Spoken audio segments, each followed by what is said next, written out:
My name is Larry Whitley. I'm the pastor of Mount Moriah Missionary Baptist Church here in the city. And also I'm one of your commissioners, and we're very proud for you to come and be here today to voice your expressions and your sentiments. We're going to get started. I'm going to ask my very dear friend if he would come and open us up in prayer. And those of you who have a program, there should be some circulating. Reverend Dr. Chuck Wilson, the pastor of Matthews United Methodist. Good afternoon, everyone. My great privilege to be with you today. Thanks for coming, and all of you Butler High School students and families and teachers and administrators and all of you that made that walk. Wow, what a great thing, and what a visible demonstration through the streets of Matthews today. Let's begin with a word of prayer. Gracious God, give us today a discomfort at easy answers and half-truths and superficial relationships so that we may live deep within your heart. Gracious God, plant today within us an anger at injustice, at oppression, at the exploitation of black lives, so that we may work for justice and freedom and peace. And gracious God, touch us today with tears to shed for those that suffer pain, that suffer rejection and hunger and war, so that we may reach out your hand to comfort them and turn their pain into joy. And gracious God, bless us today with enough foolishness to believe that we can, that you can make a difference in this world, so that you can do what others claim cannot be done, to bring justice to all. And gracious God, give us a vision today of justice and equality, of nonviolence and cooperation, of dignity and respect, and of character and excellence, so that we may be inspired and strengthened. But God, today is all that we're promised.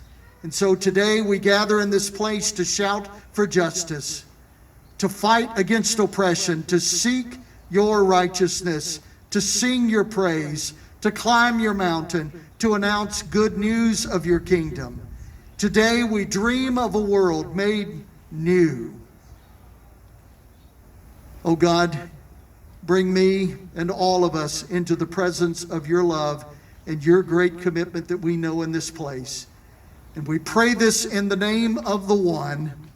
I pray in the name of Jesus, and respectfully, you pray in the name of your particular religious tradition. Amen.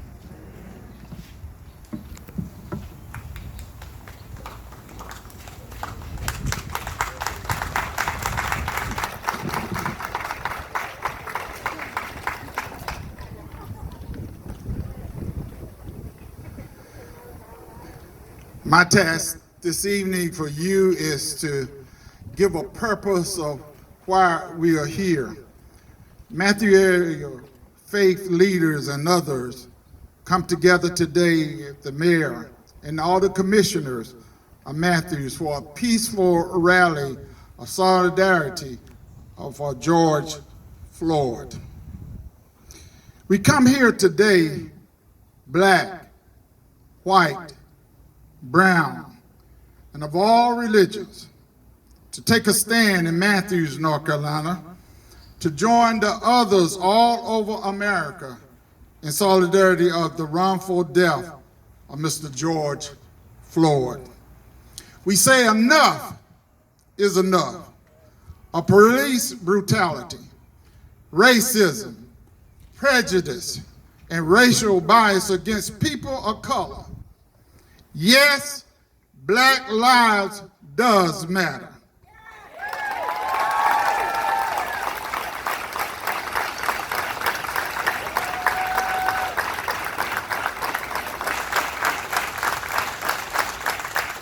We are here today to say a change has taken place in the last 2 weeks in America and in this world. No more being shot down for jogging in the streets. America, you got your knee on the black man's neck. I can't breathe. I can't breathe. We come here today demanding equality, fairness in hiring in the workplace. We are tired of being passed by for good jobs because you have picked the best qualified, which is always white. We are angry here today. We are feeling pain. We are hurt. We are disappointed in our judicial system and a country that will not address racism. Change is on the way in America.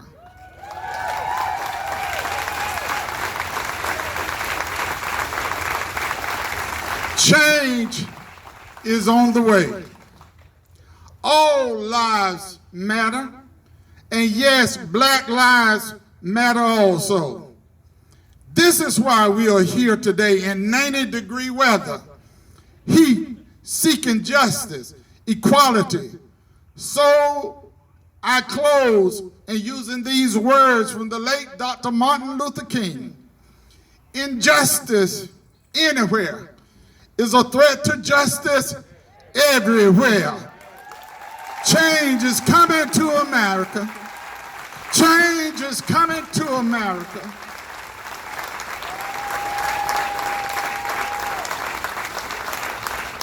Thank you for coming here today at this appointed time in history. Young folks from Butler, all denominations, for all of you who are coming to seeking change in America. It is a time that we must address racism, bigotry, and hatred. There's no place in America for the Christian life, no matter who you worship or whoever you serve. It is time in America. And so I close in saying, God bless each and every one of you, and God bless these United States of America.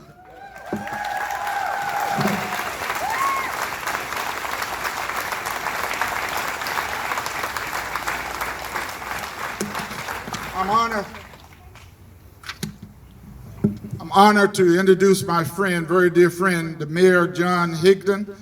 And as those of you who have programs after the mayor, we're going to have the Chief of Police, Clark Pennington, and also Miss Jenna Tomlinson, a teacher from Butler High School, or her representative.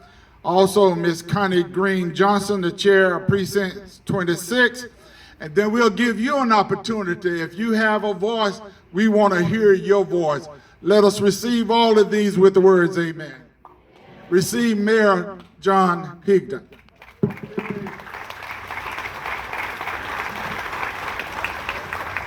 Good afternoon. I'd like to start by saying that whoever sold me this wool jacket and said it would be warm in the winter and cool in the summer lied a little bit. If you participated today in the march for all the Butler students, can you raise your hand? Let's get yourselves a round of applause, please.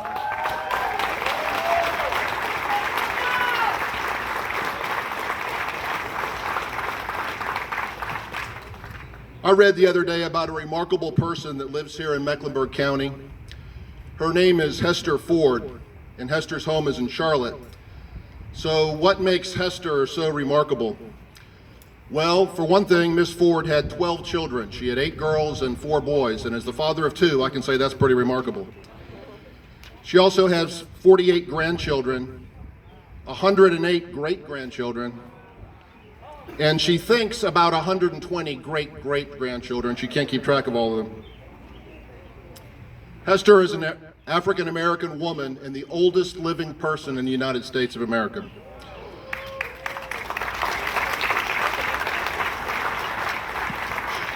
Hester was born on a farm in Lancaster, South Carolina on August 15th, 1905, when Teddy Roosevelt was our president. As a young girl, she planted and harvested cotton, she plowed the fields, she chopped and stacked wood, she cooked meals. She said in an interview, "I did everything I could to let my poor family survive." When Hester moved to Charlotte in 1953, she found work as a nanny in Myers Park and continued in that line of work for 20 years. I know some of you have done the math, but on her birthday this year, Miss Ford will be 115 years old. Can you, let's give her a round of applause. That's a pretty remarkable accomplishment. Can you imagine what Miss Ford has seen in her lifetime? Less than 2 years before she was born, the Wright brothers flew the first plane at Kitty Hawk. She has witnessed the rise of the automobile, survived the 1918 Spanish flu pandemic and the current coronavirus.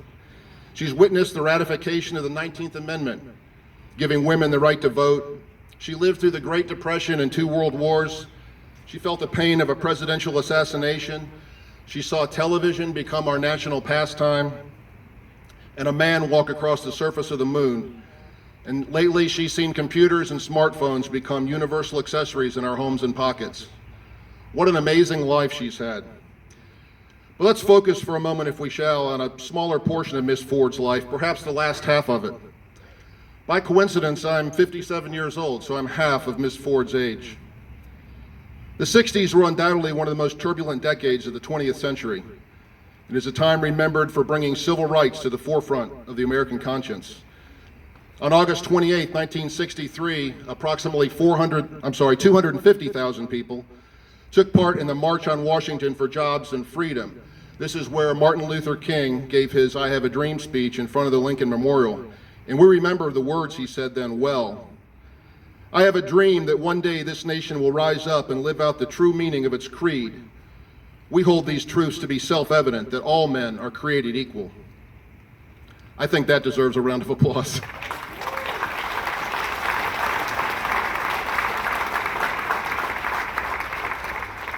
Only a short time later, a bomb was detonated at the 16th Street Baptist Church in Birmingham, Alabama, killing 4 young black girls. And then a few months after that, President Kennedy was assassinated. Miss Ford would have undoubtedly heard of the Bloody Sunday Selma to Montgomery March in 1965, when police brutally attacked the protesters with dogs and fire hoses and batons. And while it's true that Miss Ford was a witness to the women's suffrage in 1920, she likely didn't benefit for decades due to Jim Crow laws that prevented people of color from voting, particularly in the South.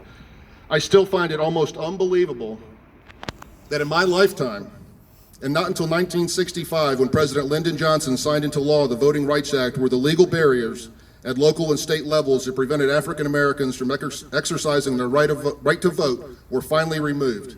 That's not that long ago. Martin Luther King was assassinated on April 11, 1968 in Memphis, and all the while the Vietnam War churned into the next decade. These were sad times indeed, but there was a thought, a glimmer of hope, and perhaps that the civil rights movement might have turned the corner. And in 1969, about 400,000 people of all races met at Max Yasker's dairy farm in Bethel, New York, for 4 days of celebrating music and a few other things at Woodstock. Although somewhat controversial, Miss Ford probably took some solace in seeing the young counterculture generation, our youth of America, rejecting racism and the utter stupidity of hating someone because they look different than us. Maybe, just maybe, there were good times to come. But now I think it's appropriate to borrow a phrase from former Vice President Al Gore, and it's this: there is an inconvenient truth in America. Al Gore was referring to climate change, but I'm referring to racism. It is still pervasive. It is still here. Its ugly roots are deeply entrenched into our proud history, and those roots are trying to divide and strangle us even today. I must admit, I didn't always believe this to be the case. When I attended junior high school at Quail Hollow and high school at South Meck High in the 70s, the schools were highly integrated, largely due, in fact, to the landmark 1971 Supreme Court case, Swan versus the Charlotte-Mecklenburg Board of Education, which rejected separate but equal. My friends of color and I played sports together, we were in band together, we did our homework together, and sometimes we watched those grainy videos in our social studies classes showing the civil rights era protests, and I thought, boy, those days are long behind us, even all those years ago. How wrong was I? The 80s saw me attend North Carolina State University, not exactly a bastion of progressive idealism, but still a place where I saw differing viewpoints, races, religions, sexual identities, and ethnicities respected. And as I entered the workforce later in that decade and through the 1990s and 2000s, until today, I saw workplace rules in place that seemed to indicate racism would not be tolerated. There were anti-harassment and discrimination policies in place, and I saw them regularly enforced. I saw people of color, competent people of color, promoted to high levels in the many organizations that I worked for. So everything was good, all good, right? The first incident that I recall really rocking me to my core occurred in Jasper, Texas in 1998, when 3 white supremacists dragged James Byrd Jr. behind their pickup truck for 3 miles on an asphalt road, killing him. How could this happen, I thought? How could somebody hate another human being that much? In 2005, William McKay was shot and killed in Kansas City, Missouri when he exited a bus and began walking down the street. His crime, according to his killer, was he was a black man walking into a white neighborhood. More recently, there have been other examples of terrible outbursts of racial hatred. The massacre at the Emmanuel African Methodist Episcopal Church in Charleston comes to mind. The senseless murders of Trayvon Martin in Florida and Ahmaud Arbery in Brunswick, Georgia. Perhaps these are all anomalies, examples of horrible people doing bad things, and they're magnified by our 24/7 television culture. What is even more disturbing is when those that are charged with protecting us instead use their status and authority to do us harm. And I am specifically talking here about police. I want to be clear, I'm not talking about the Matthews Police, who I highly respect, know many of the officers, and I have complete faith in Chief Pennington, who will speak in a moment. But clearly there are some bad police in the United States. Here are some examples recently of African Americans being killed while being arrested or in police custody. Sam Dubois, an unarmed motorist, was shot and killed during a traffic stop in Cincinnati. Terrence Crutcher was shot and killed during a traffic stop in Oklahoma with hands in the air and obeying officers' comments. Jeremy McDowell was unarmed and sitting in a wheelchair when he was shot by police in Wilmington, Delaware. Walter Scott was shot and killed in North Charleston, South Carolina, after being stopped for a broken taillight. In Tulsa, Oklahoma, Eric Harris was shot and killed by a policeman despite being already restrained and unarmed. Michael Brown was an unarmed teenager when he was shot and killed in Ferguson, Missouri, spurring the Black Lives Matter movement. Eric Garner died in New York City after an officer placed him in a chokehold during an arrest for selling loose cigarettes. And most recently in Louisville, Kentucky, Breonna Taylor was shot 8 times in a botched narcotics sting in which she wasn't even involved. And now we have George Floyd in Minneapolis. The video of Mr. Floyd's death is hard to watch, but I urge you to do it, especially you young people. Over the course of nearly 4 minutes, Floyd can be heard begging the arresting officer to remove his knee from his neck. Please, he says over and over, I can't breathe. Even after he passes out and possibly dies, the arresting officer continues the knee to neck pressure for several more minutes. There was zero empathy, no regard for another's life. If there is a silver lining to George Floyd's death, it is this: America is collectively saying we have had enough. We will not tolerate rogue police abusing their authority. Those that go over the line will pay by losing their jobs, they'll do jail time, and maybe even get the death penalty.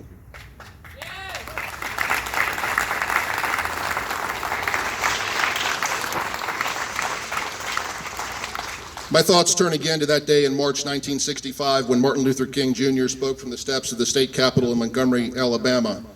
It was after that bloody Selma to Montgomery march, and the people in attendance were desperate for some good news and some hope. Dr. King said the following: I know you are asking today, how long will it take? Somebody's asking, how long will prejudice blind the visions of men, darken their understanding, and drive bright-eyed wisdom from her sacred throne? Somebody's asking, when will wounded justice, lying prostrate in the streets of Selma, in Birmingham, and communities all over the South, be lifted from this dust of shame to reign supreme among the children of men? Somebody's asking, when will the radiant star of hope be plunged against the nocturnal bosom of this lonely night, plucked from the weary souls with chains of fear and the manacles of death? How long will justice be crucified and truth buried? I come to say to you this afternoon, however difficult the moment, however frustrating the hour, it will not be long, because truth crushed to earth will rise again. How long? Not long, because no lie can live forever. How long? Not long, because you shall reap what you sow. How long? Not long, because the arc of the moral universe is long, but it bends towards justice.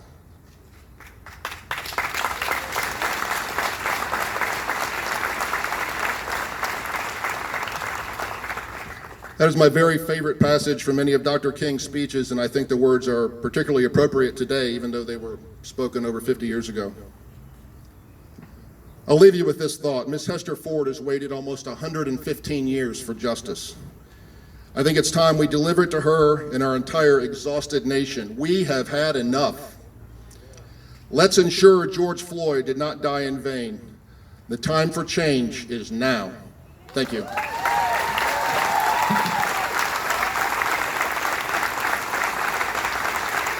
Chief Pennington.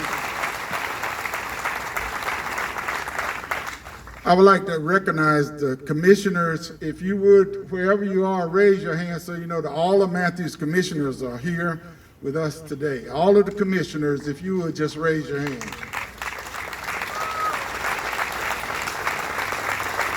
Also, I don't want to overlook all of the pastors, preachers in this crowd. If you would, pastors, preachers, raise your hand so we'll know that you're here in support. Thank you so much, Chief Clark Pennington.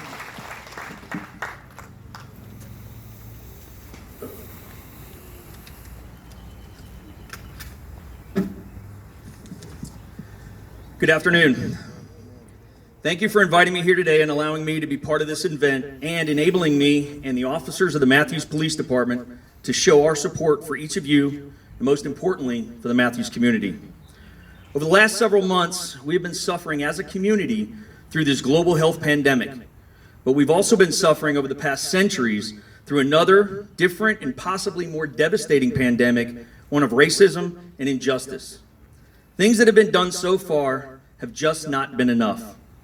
We must talk with each other, but more importantly, we must listen to different opinions, cultures, and experiences. We must do better as a community and as a nation. And quite honestly, I stand here today and I tell you, it's equally as important, we must do better as a profession. As with all of you, the town of Matthews and the Matthews Police Department is in mourning. We are upset and we are angered with the wanton disregard for human life and human dignity displayed by those police officers in Minnesota. Those men do not represent your police department.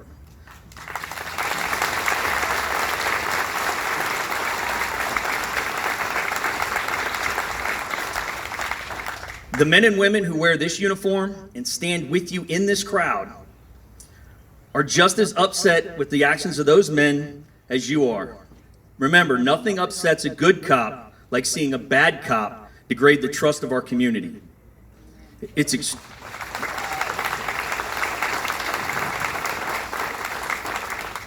is extremely difficult to watch that video. The actions of those officers were criminal and does a huge disservice to the many honorable men and women who serve this community, this state, and this nation. It's especially difficult for all of us who have worked to overcome the generational mistrust between communities of color and law enforcement. We join you in calling for justice and ensuring that justice is applied equally for all members of our community. We stand with you during this peaceful demonstration of frustration, exhaustion, and most importantly, of hope. We stand with you as a police department committed to quality of service, equality and justice, and respect for all. The town of Matthews and the Matthews Police Department is committed to transparency in our internal investigation and our use of force process. We are committed to transparency in hiring, and we are committed to developing a more diverse workforce to better serve the Matthews community. We are committed to increased training in de-escalation, cultural diversity,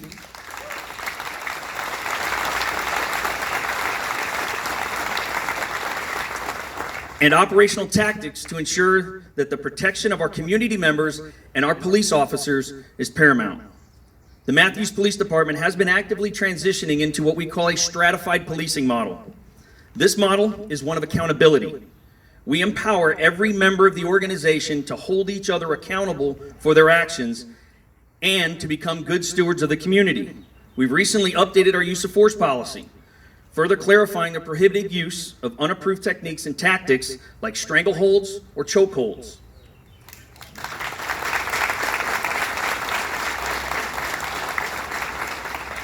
Last month, ahead of this tragedy in Minneapolis, we updated our standards of conduct requiring members who witness unlawful or unethical behavior to take action to stop it and then report it to their supervisor.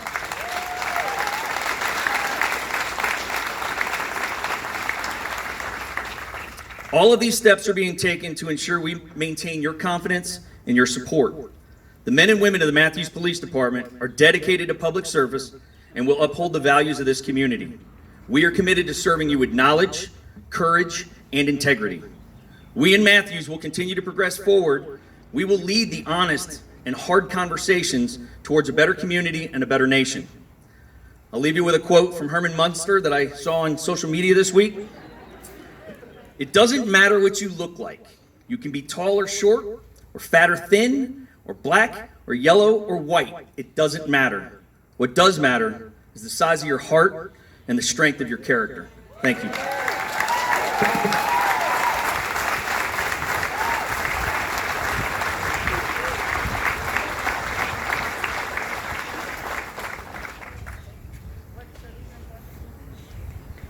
Miss Jenna Tomlinson, I think she has somebody who's going to represent here today. From Butler High School, yeah!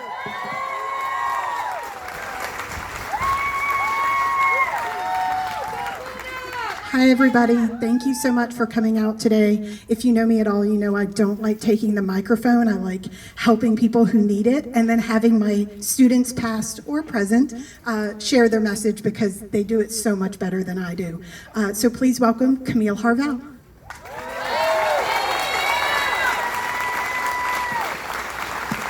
Good afternoon, everyone, and thank you for being with us today. Like she already said, my name is Camille Harvey, and I'm a student at NYU, and I was born and raised here in Matthews, North Carolina.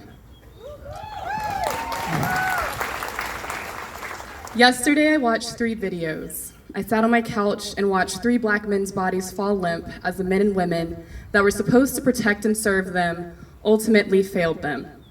Yesterday, I read some articles. Each detailed how every CMPD officer who killed those men walked away with no charges. This is why we are here, and this is why I am angry. I want you to know that when I look into the audience today and see the officers of the Matthews Police Department, I do not feel safe. I want you to know that when I see them, all I can think of are the countless number of black men and women that died at the hands of those who were supposed to protect and serve them.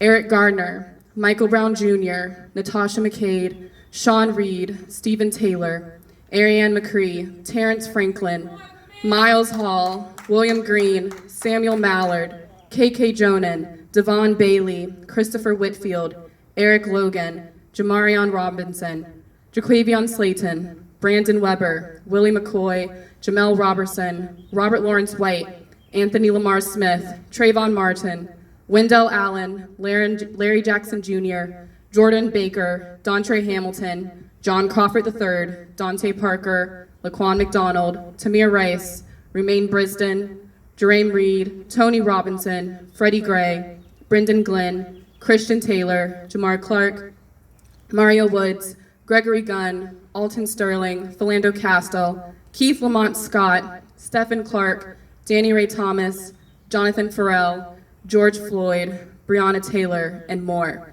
Say their names.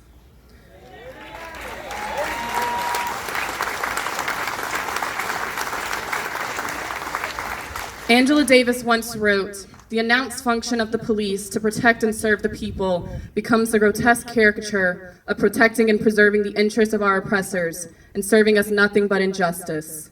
They are there to intimidate blacks, to persuade us with their violence that we are powerless to alter the conditions of our lives. Arrests are frequently based on whims, bullets from their guns, murder human beings, wills, little or no pretext, aside from the universal intimidation they are charged with carrying out. I have no answer to the question of how we can end police brutality, because I know that for most of you with this question in mind, you expect the answer to be based around the idea that police officers should still exist in this country. Therefore, I cannot provide you with an answer to this question, for I refuse to show any support for the existence of an institution that is rooted in racism. I refuse to smile in your face because I know that when I am older and I have my own children, I will have to pray to whatever God exists that they won't be killed by you. I refuse to thank you for your bravery because it is not brave to kill innocent human beings. I want you to know that today you've lost my trust and my faith. However, I understand that the change I and many others wish to see may never come. So how can we move forward? What small steps can we take as a community to ensure that this will never happen again? First, to all the white people in this audience, be an ally, a real one. Educate yourselves, not only on the history of racism in this country, but on the perceptions of Black men and women today. Understand the privilege you have as a white person in America and use it to amplify Black voices. Listen to your Black friends when they share their experiences, protest in your local communities, and continue to support the Black Lives Matter movement. There are countless resources online to help guide you in this journey, and all you have to do is put in the work. To the parents, do not shield your children from the horrors of this country. Please do not raise them in ignorance. To our educators, create a safe environment for Black students. Encourage them to enroll in AP courses and challenge them to go above and beyond. Do not give up on them when they refuse your help. Instead, push them to be their best. To our local leaders, hold your officers accountable. Stop thinking about yourselves and the politics of a situation. Instead, show your Black citizens you believe they matter.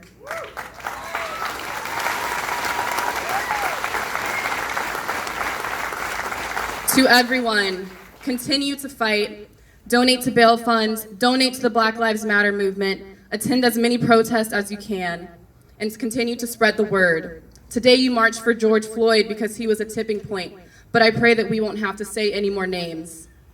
Earlier I mentioned I watched 3 videos yesterday. One of them in particular stood out to me. It was the killing of Donqueers Franklin. He was murdered by CMPD officer Wende Curl last year as he was dropping his weapon.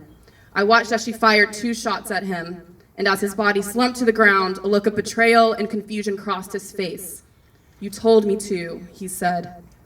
Close to the end of the 11-minute video, after all the shouting, and after she gets in her car, I hear her say, "I didn't have a choice." I find it interesting how we often fail to acknowledge the existence of other options when we make the wrong decision. Though Officer Curl did not admit it, she had a choice. When it comes to protecting the lives of our fellow Americans, so do we. We can choose to continue